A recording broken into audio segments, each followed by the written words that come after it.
Welcome everybody to Funeral Nation episode 254. That is Jeff, the Funeral Commander Harbison. I am Ryan Thogmartin, and we are back from Baltimore in NFDA 2022. Yeah, back from the Super Bowl. Everything's settled. Everybody's got their suitcases unpacked as far as I know. I still have some junk that has to be cleared out. And hey, I didn't ask you, how was the re-entrance after the cigar party? Was it as bad as the last time? It was not.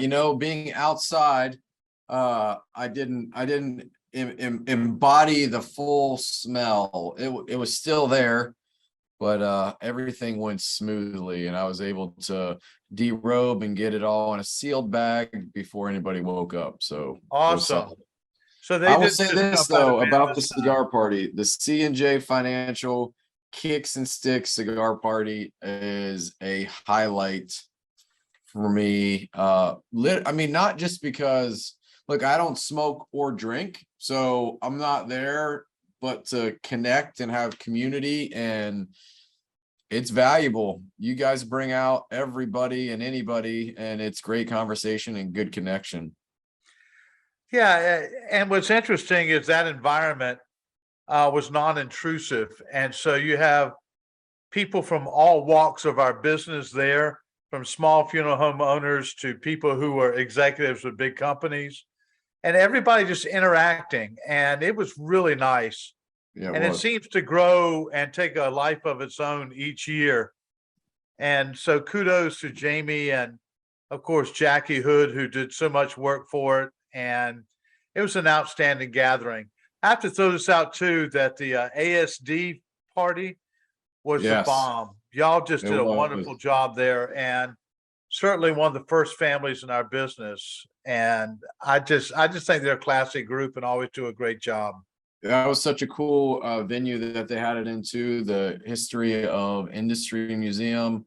And gosh, 50 years for ASD. Like, it's good people, good family, great business. Yeah, we were talking before starting the record about our experience there.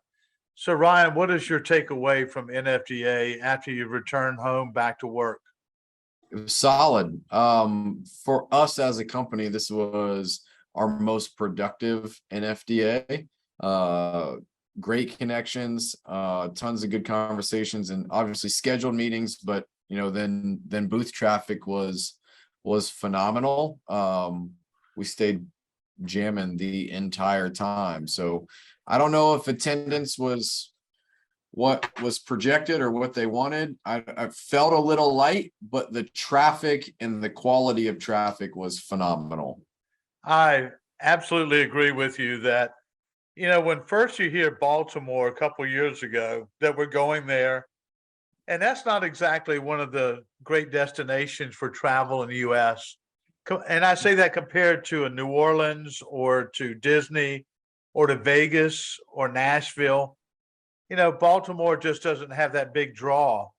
And at first I'm like, but it did have a good drive-in, drive to.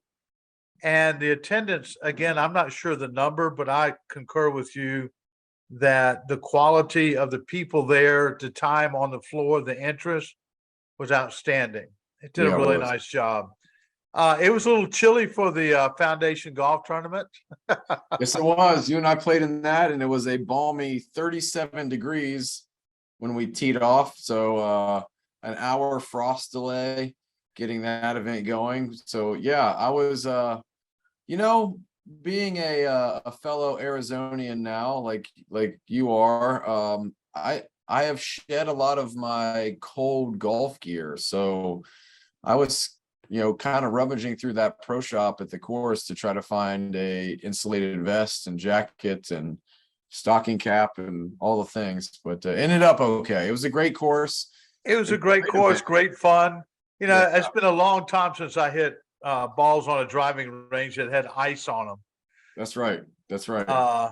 And I was shivering like a dog trying to pass a pine cone. I'm telling you, I was dying. I am not a cold weather guy, and it was just, I don't say brutally cold because our friends in the Northeast and up around the belt will say, "Oh, that's not cold." Guys out there with shorts on, going, "Hey, yeah, this is great. This is a spring day." I'm like, Yeah, well, yeah, dude, you need to move. that's right. That's right. You're missing out on life.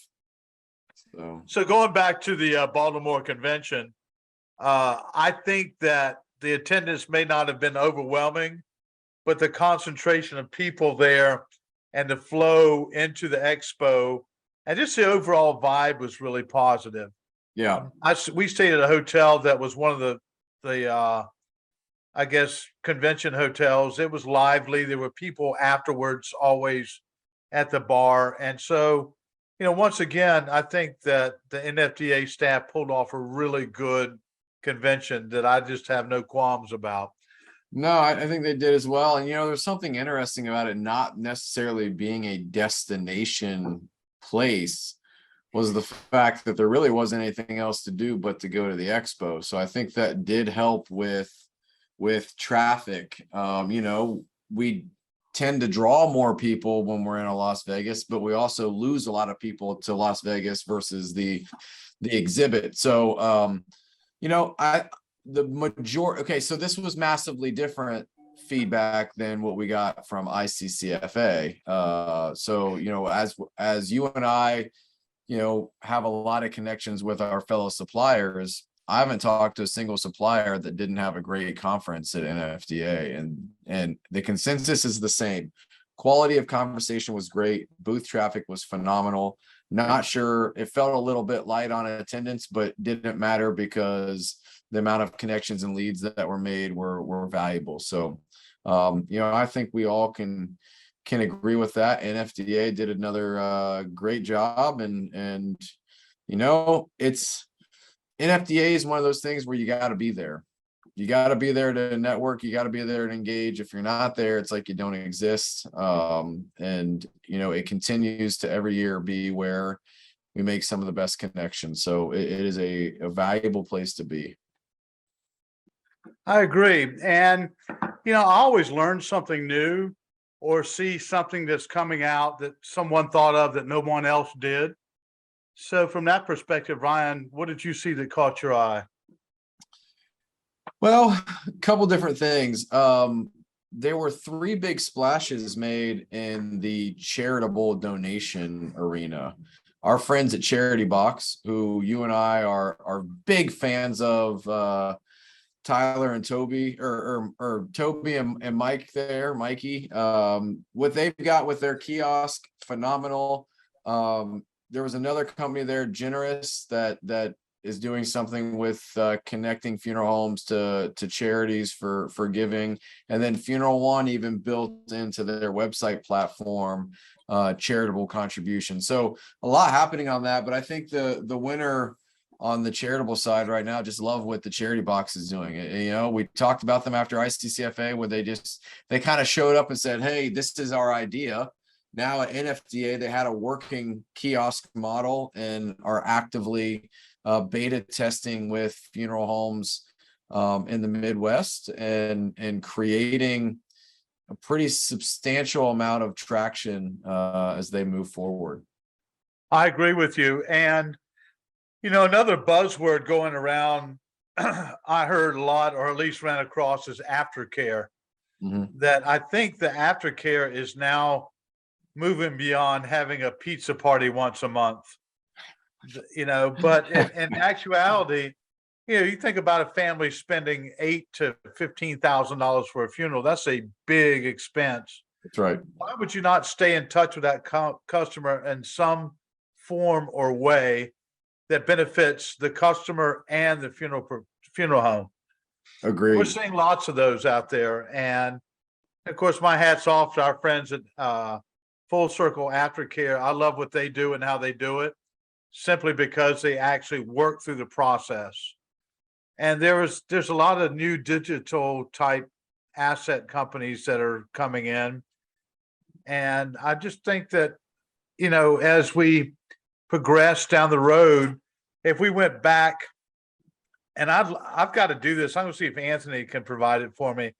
It'd be wonderful to do an analysis of the year that we started Funeral Nation, who was at, or a roll call, who was there, who was not, and what is emerging now as a trend.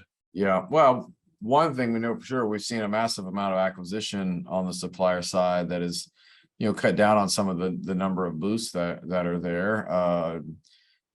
Some of those consolidated companies are all under one massive booth. So there's been a lot of shakeup on that side. And again, there were still rumblings. There's a lot of private equity money walking around NFDA and conversations about acquisition on the supplier side and obviously on the funeral home side. So that's still I feel like if there's one word that has been a buzzword from day one of Funeral Nation, it's been acquisition. There's just a lot happening.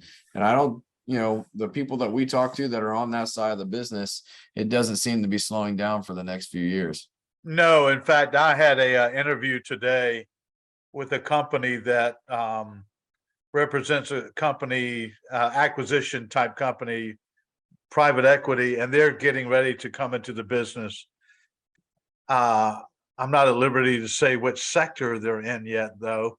However, the point being is, as you said, the funeral profession is going to look significantly different 3 years from now as it did when we started 7 years ago. So on our 10th anniversary show, that's what we'll do. We'll go through and look at all the big changes and mergers. Yeah. And large family funeral homes are that used to be a staple and revered are now being sold for long term rather than keeping that a private business and family. Yeah. And I don't see the math. I have seen some of it in the past. It makes so much sense. Why, if you were able to put generational money into your bank account, would you try to, work yourself to death hoping that this thing continues to increase? And as you and I've talked about it, the funeral profession, I'll be long gone more than likely. You'll still be here because you're just a kid. But you give it another 30 years, this is going to look completely different. Excuse me. Yeah, no, you're right. You're right. There's a lot of shakeup and a lot of private equity money coming into the business. And I don't necessarily think that's a bad thing. I think it creates new opportunities all the way around. So it's an exciting time. We said that before and we'll say it again. It's an exciting time to be a part of death care. Sure it is. And so next year we're in Las Vegas. Is that right? That's right. And it's going to be September. So that's a little earlier than we typically. Yeah, it's going to be interesting because ICCFA is later. It's in May and NFDA is earlier in September. So there's not going to be that big, that'll be interesting without that almost 6-month gap in between to see what that does on the exhibitor side. Sure. And you know what? You have to keep in mind, we've talked about it with Barbara Kimmis and her team at Cana. Yeah. They put on some really good conventions. So I think this post-COVID convention for all of us from a supplier perspective and just from a funeral professional, seeing what's available, what's offered, the classes, everything has actually been elevated, doing a much better job, in my opinion. Yeah. And you and I both attended Cana events this year, and I think that they've had some of the best education tracks, hands down, just really good content. So we talked about that as well. But man, things are happening, moving, shaking. You and I hear all the time when you tell people that you're in death care, they're like, "Oh man, I had our barista tell me the other day, man, that's got to be really sad." And there are sad things in this business that we see on a day-to-day basis, but it's exciting and it's fun, and there's impact that's being had on millions of families and positive impact because of the things that suppliers and funeral homes partner together on. So it's I agree with you. I agree with you. It's going to be interesting to see where this convention idea elevates or moves backwards. As we said, we've had some positives. Yeah. But you and I've had some, offline discussions, ideas. I have an idea that we should have a convention with almost two separate floors.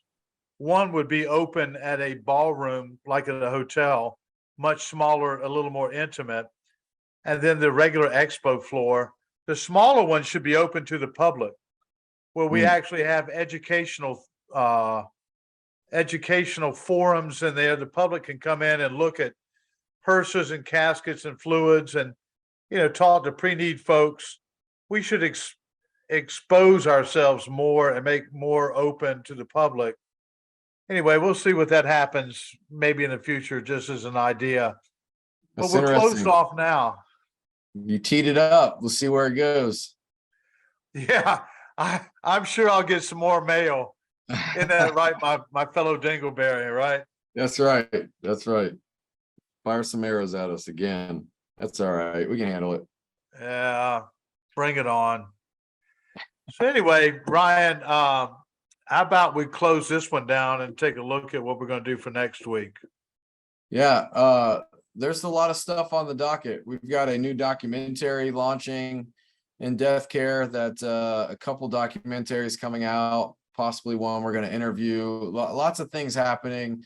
We're going to get the guys from Charity Box on here to give us an update of what's been happening since the convention. And you and I got a lunch meeting tomorrow about a new product and service that's launching. So lots of things moving and shaking. So make sure it is. And, we want to have Leon from down in Tampa yes, to take a look at their facility that's a speakeasy and what the future of funerals look like. So again, if there's something you want us to look after, investigate, or bring to you, let us know on Funeral Nation. We'll be more than happy to do it. Most people don't hang up the phone when we call, believe it or not. Believe it or not. No, because I got to get all the hate out before they hang up the phone. So that's right. All right. Well, Commander, until next time, have a great effing week. Out here.